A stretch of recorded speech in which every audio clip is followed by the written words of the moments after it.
Hello my dear student, welcome back to competitive guider channel में आप सभी का स्वागत है। आज के इस वीडियो में हम लोग देखने वाले हैं क्लास 9th का अर्थशास्त्र भारतीय भवन बुक का चैप्टर नंबर 4। अभी से पहले हमने चैप्टर नंबर 1, 2, 3 करा दिया है, जो आपको प्लेलिस्ट में मिल जाएगा। नहीं तो आपको डिस्क्रिप्शन में वो लिंक दिया हुआ रहेगा, आप डिस्क्रिप्शन से भी उसको एक्सेस कर सकते हैं। प्यारे बच्चों, आप सभी को एनसीईआरटी और बीएसईआरटी का आंसर क्वेश्चन करा दिया गया है। आप लोग चैनल पे जा कर के उसको देख सकते हैं। कुछ ही दिनों में हम लोग बीएसईआरटी का जो लघुत्तरीय और दीर्घोत्तरीय हमने प्रश्न छोड़ा था, उसका भी आंसर क्वेश्चन कराया जाएगा। तो इन सारी चीज़ों को अपडेट पाने के लिए आप लोग चैनल पे बने रहें। वीडियो अच्छा लगता है तो वीडियो को शेयर करें। चलते हैं फटाफट से आज के इस वीडियो में देखते हैं बेरोजगारी से रिलेटेड क्वेश्चंस को। तो फर्स्ट क्वेश्चन में जो पूछा गया है अति लघुत्तरीय का, वो ये पूछा गया है कि बेरोजगारी से आप क्या समझते हैं। तो जनरली आप बेरोजगारी शब्द सुनते ही आपको पता चलता होगा कि बिना काम काज का लोग, यानी कि बिना काम काज करने वाले लोग को हम लोग बेरोजगार कहते हैं। तो यहाँ पे आपको फटाफट से इसका उत्तर लिखना है। तो हमने यहाँ भी लिखा भी है कि जब काम चाहने वाले व्यक्तियों को, यानी यदि कोई व्यक्ति काम चाहता है और उसको इच्छा एवं योग्यता रहने पर भी जो बाजार में मजदूरी चल रही है उस पर वो उसे काम नहीं मिलता है, तो उसे हम लोग क्या कहते हैं, बेरोजगार कहते हैं। आप इसको नोट डाउन करेंगे कि जब काम चाहने वाले व्यक्तियों को इच्छा एवं योग्यता रहने पर भी मजदूरी की प्रचलित दरों पर काम नहीं मिलता है, बेरोजगारी कहलाता है। चलते क्वेश्चन नंबर 2। क्वेश्चन नंबर 2 में कहा गया है कि ग्रामीण बेरोजगार के दो मुख्य प्रकार क्या हैं। ग्रामीण कहने का मतलब जो हम लोगों के गांव में जनरली देखने को मिलता है, वो दो प्रकार कौन कौन से हैं जो ग्रामीण में बेरोजगारी देखने को मिलता है। तो वो आपको जो मिलेगा, एक तो आपका अदृश्य देखने को मिलेगा और एक मौसमी बेरोजगारी। दोनों को थोड़ा सा हम एक्सप्लेन करना चाहेंगे। जो मौसमी बेरोजगारी है वो क्या होता है कि एक कोई खास निश्चित समय में, जैसे कहने का मतलब धान के सीजन में आपको काम मिल रहा है, ठीक है ना, धान के सीजन में आपको काम मिल रहा है और धान का सीजन जैसे ही समाप्त होता है तो आपको काम नहीं मिलता है। तो ऐसे जो रोजगार हैं उसे हम, वैसे जो बेरोजगारी हैं उसे हम लोग कहेंगे मौसमी बेरोजगारी। अदृश्य बेरोजगारी क्या होता है कि आपको क्या होता है अदृश्य बेरोजगारी में कि किसी कार्य में 4 व्यक्ति की आवश्यकता है, लेकिन वहाँ पे 10 लोग कार्य कर रहे हैं, लेकिन कार्य उतना ही हो रहा है, काम उतना ही हो रहा है। तो इस कंडीशन में जो 4 की जगह 10 कार्य कर रहे हैं, तो यहाँ पे जो 6 लोग को मतलब ऐसे ही कार्य में लगाया गया है, तो यहाँ पे कौन से बेरोजगारी दर्शाता है, अदृश्य बेरोजगारी। यानी खोजो 4 मिलेंगे 10, तो ऐसे को हम लोग क्या कहेंगे, अदृश्य बेरोजगारी। तो आप दोनों को अच्छे से समझ लिया होगा। चलते हैं नेक्स्ट क्वेश्चन। क्वेश्चन नंबर 3 में कहा है मौसमी बेरोजगारी किसे कहते हैं। तो आइए इसका भी उत्तर हम लोग देख लेते हैं कि जब लोगों को वर्ष के कुछ विशेष महीनों में काम नहीं मिलता है तो इसे क्या कहते हैं, मौसमी बेरोजगारी। अभी हमने आपको समझाया था कि जैसे धान के सीजन में आपको मिला, फिर उसके बाद आपको कार्य नहीं मिला, काम नहीं मिला, तो इस कंडीशन में आपके पास कौन सी बेरोजगारी है, मौसमी बेरोजगारी है, और एक खास करके गाँव में देखी जाती है। चलते क्वेश्चन नंबर नेक्स्ट पे। क्वेश्चन नंबर 4 में कहा है कि अदृश्य बेरोजगारी क्या है। उसको भी हमने आपको डिटेल से समझाया था कि वैसा बेरोजगारी जिसमें लोग अपने कार्य को अपने आप को कार्य में लगे तो समझते हैं, लेकिन उनके जो उत्पादकता है वो शून्य के बराबर होती है, जैसे कि कृषि कार्य में। कहने का इसका मतलब है कि जो अदृश्य बेरोजगारी वैसा बेरोजगारी है जिसमें आप कोई काम में लगे रहेंगे, जैसे 4 की जगह 10 कार्य कर रहा है, तो काम में वो लगा हुआ है, उतना ही मजदूरी में वो भी लगा हुआ है, लेकिन यहाँ पे जो उत्पादन करने की जो क्षमता या उत्पादन करने की जो संख्या है वो 0 के बराबर रहेगी। क्यों? क्योंकि 4 मिलकर भी उस काम को कर सकता था और 10 मिलकर भी उसी काम को कर रहा है, तो यहाँ पे तो जो उत्पादन करने की क्षमता वो तो कम होगी ही ना। तो इसीलिए ये आपको देखने को मिलेगा, वो आपको कृषि कार्य में ज़्यादा देखने को मिलेगा। जैसे एग्जांपल लें तो धान रोपने में 4 व्यक्ति की ज़रूरत थी, लेकिन आपने वहाँ पे 6 व्यक्ति के लगा दिया, तो आपका कार्य उतना ही हुआ और वो 4 व्यक्ति भी कार्य कर सकता था। जो 2 आपने फालतू लगाया वही आपका अदृश्य बेरोजगारी कहलाता है। चलते क्वेश्चन नंबर 5 में। 5 में कहा है शिक्षित बेरोजगारी क्या है। तो आइए फटाफट से इसका उत्तर लिख लेते हैं।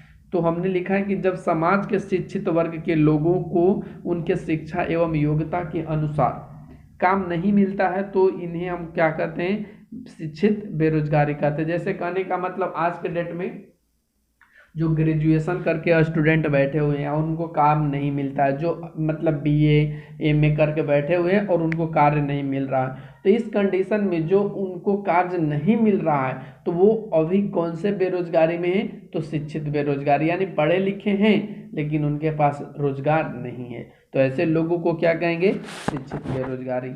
चलते हैं नेक्स्ट क्वेश्चन, क्वेश्चन नंबर 6 पे। 6 में कहा गया है कि हमारी अर्थव्यवस्था, ठीक है ना, हमारी अर्थव्यवस्था के किस क्षेत्र में अदृश्य बेरोजगारी पाई जाती है, हमारी अर्थव्यवस्था। और आप लोगों को पता है कि अर्थव्यवस्था हम लोगों का है वो कृषि है, ठीक है ना, तो इसका उत्तर हम लोग क्या लिखेंगे, कृषि क्षेत्र में। कृषि क्षेत्र में अदृश्य बेरोजगारी आपको देखने को मिलेगी और इसको एग्जाम्पल देकर मैंने समझाया भी। जैसे अभी का सीजन मान लो, अभी धान का सीजन है, ठीक है ना, धान कटने वाला सीजन है। अब धान के कटने वाले सीजन में आपको कार्य मिल जाए और उसके बाद जैसे ही ठंड का सीजन आ जाए या ठंड का सीजन समाप्त हो तो उस समय आपको कार्य ना मिले, तो वो कौन से बेरोजगारी के अंतर्गत आएगा, अदृश्य बेरोजगारी। समझ में आ गया होगा।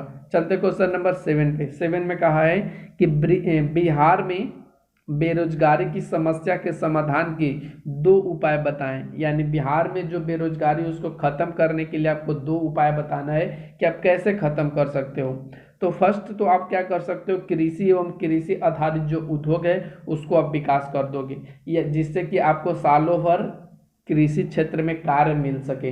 जैसे कहने का मतलब धान की खत्म हो तो गेहूं की खत्म हो तो सब्जी की खत्म हो तो फिर से धान की, तो इस कंडीशन में यदि कार्य चल रहा है तो इसको क्या होगा, उद्योग में भी जैसे जूट की खेती की जाए, ठीक है ना, फिर उसके बाद जूट की खेती के बाद गन्ना की खेती की जाए जिससे चीनी उद्योग में कार्य हो सके। तो इन सारे चीज़ों में यदि आप विकास करते हो तो बिहार में बेरोजगारी की समस्या को समाधान किया जा सकता है।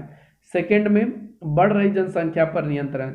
जनसंख्या भी बेरोजगारी का एक बहुत बड़ा प्रमुख कारण है। कैसे, तो कहने का मेरा मतलब यह है कि यदि 4 लोग की जरूरत थी वहाँ पे 10 लोग काम करने के लिए आए तो 6 जो फालतू आए, तो ये जनसंख्या बढ़ने के कारण हुआ या जनसंख्या घटने का कारण हुआ, तो जाहिर सी बात है जनसंख्या यदि बढ़ रही है तो वो लोग भी, उनको भी रोजगार चाहिए। क्यों रोजगार चाहिए, तो उनको भी अपने जीवन निर्वाह के लिए आवश्यकताएं, वस्तुओं को जो आवश्यकता है उसको पूरा करने हैं। तो इन सारी चीज़ों को लेकर के जो बढ़ रही जनसंख्या है वो भी एक बेरोजगारी का प्रमुख कारण है। इस पे नियंत्रण करना बहुत जरूरी है। इसमें हम लोगों का एक ट्रिक अपनाना होगा। ट्रिक कौन सा अपनाना होगा, हम दो हमारे दो, ठीक है ना। तो इस कंडीशन में जनसंख्या पर कंट्रोल करके बेरोजगारी को समाप्त किया जा सकता है। चलते क्वेश्चन नंबर 8 पे। 8 में कहा है कि बेरोजगारी की समस्या के समाधान के लिए सरकार द्वारा चलाए जा रहे 2 कार्यक्रमों के नाम लिखें। यानी बेरोजगारी को दूर करने के लिए सरकार कुछ नियम चला रही है, कुछ कार्यक्रम चला रही है, कुछ प्रोग्राम चला रही है। वो कौन कौन से प्रोग्राम चला रही है ये आपको बताने हैं। तो यहाँ पे हमने लिखा है कि सरकार क्या चला रहा है। फर्स्ट में राष्ट्रीय ग्रामीण रोजगार गारंटी अधिनियम, इसके अंतर्गत मजदूरों को काम मिलता है। तो यहाँ पे बेरोजगार है उनको कुछ समय के लिए रोजगार भी मिल जाता है। साथ में वे एक और कार्यक्रम चला रहे हैं जिसका नाम है संपूर्ण ग्रामीण रोजगार योजना। इन सभी के थ्रू ग्रामीणों को रोजगार दिया जाता है कुछ समय के लिए और फिर से आप क्या कर सकते हो, कृषि क्षेत्र में जुड़ सकते हो। तो यही जो है इस कार्यक्रम के थ्रू सरकार क्या कर रही है, बेरोजगारी की समस्या को दूर कर रही है। चलते क्वेश्चन नंबर 9 पे। 9 में कहा है कि रोजगार अभिमुख शिक्षा से आप क्या समझते हैं। देखो, रोजगार अभिमुख शिक्षा कहने का मतलब टेक्नोलॉजी से रिलेटेड है। यदि आप जो शिक्षा ग्रहण करते हैं, ठीक है ना, यदि आप जो शिक्षा ग्रहण करते हैं उससे आप ये सोचिए कि आगे आने वाले समय में आपको रोजगार उससे मिल सकता है। जैसे अगर आपने बीएससी करा और इसमें आपने फिजिक्स लिया, केमिस्ट्री लिया, तो आगे आने वाले समय में आपको पता है कि हम इससे क्या बन सकते हैं, डॉक्टर वगैरह बन सकते हैं। अगर यहाँ पे आपने कंप्यूटर साइंस से किया तो आप समझ सकते हैं कि कंप्यूटर ऑपरेटर बन सकते हैं। तो यही चीज़ कहता है कि ये रोजगार अभिमुख शिक्षा है ये इसलिए किया जाता है ताकि आने वाले समय में जो बेरोजगारी की समस्या है उसको दूर किया जा सके। तो हमने यहाँ लिखा है कि शिक्षित बेरोजगारी का, ठीक है ना, शिक्षित बेरोजगारी का जो समाधान है, बेरोजगारी का समाधान करने वाली जो शिक्षा है उसी को हम लोग कहते हैं शिक्षित अभिमुख शिक्षा, ठीक है ना। यानी जो शिक्षित बेरोजगार है, जैसे कहने का मतलब पढ़े लिखे लोग, बहुत से ऐसे स्टूडेंट हैं जो मतलब जिसमें जॉब की कोई गारंटी भी नहीं है, जॉब की उसमें कोई उम्मीद भी नहीं है, और उसमें वो कोर्स करके अपनी पढ़ाई को आगे बढ़ा लेते हैं और वो खुद को कहते हैं कि हम शिक्षित हैं, पढ़े लिखे हैं, और उनके पास कोई टेक्नोलॉजी नहीं है, उनके पास कोई मतलब माइंडसेट नहीं है, जिसके कारण वो जॉब नहीं कर पाती है, उनको रोजगार नहीं मिल पाता है। तो इन सारी चीज़ों को ध्यान में रखना चाहिए, और इन्हीं चीज़ों के समाधान को हम लोग रोजगार अभिमुख शिक्षा कहते हैं। चलते क्वेश्चन नंबर 10 पे। 10 में कहा गया कि अदृश्य बेरोजगारी की समस्या के समाधान के उपाय बताएं। यानी जो अदृश्य बेरोजगारी है, और आपको ये पता भी है कि अदृश्य बेरोजगारी कहाँ देखने को मिलेगा, ये आपको देखने को मिलेगा ग्रामीण कृषि क्षेत्र में, ठीक है ना। तो उनके समाधान के उपाय के बारे में आपको बताने हैं। तो हमने यहाँ पे लिखा है कि एक तो आप क्या करो कि कृषि एवं कृषि आधारित उद्योग का विकास कर दो, जिसके कारण जो अदृश्य बेरोजगारी उसकी समाप्ति हो जाए।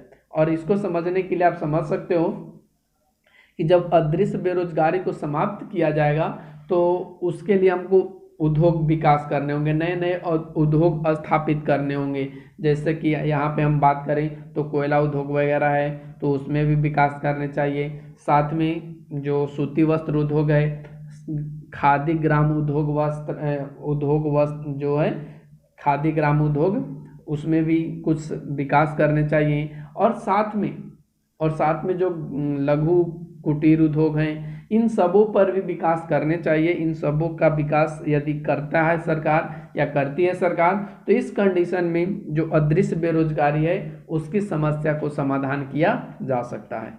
तो यहाँ तक हम लोगों ने देखा। आज के लिए बस इतना ही, फिर मिलते हैं अगले चैप्टर, अगले वीडियो और अगले कंटेंट के साथ। बच्चों, आप सभी को बता दें कि जो BACRT का है उसका लघु और दीर्घ उत्तरीय प्रश्न आंसर कराया जा रहा है, तो आप सभी प्लेलिस्ट को चेक करना ना भूलें, वहाँ से भी आप उसको एक्सेस कर सकते हैं। Thanks for watching, take care, bye bye.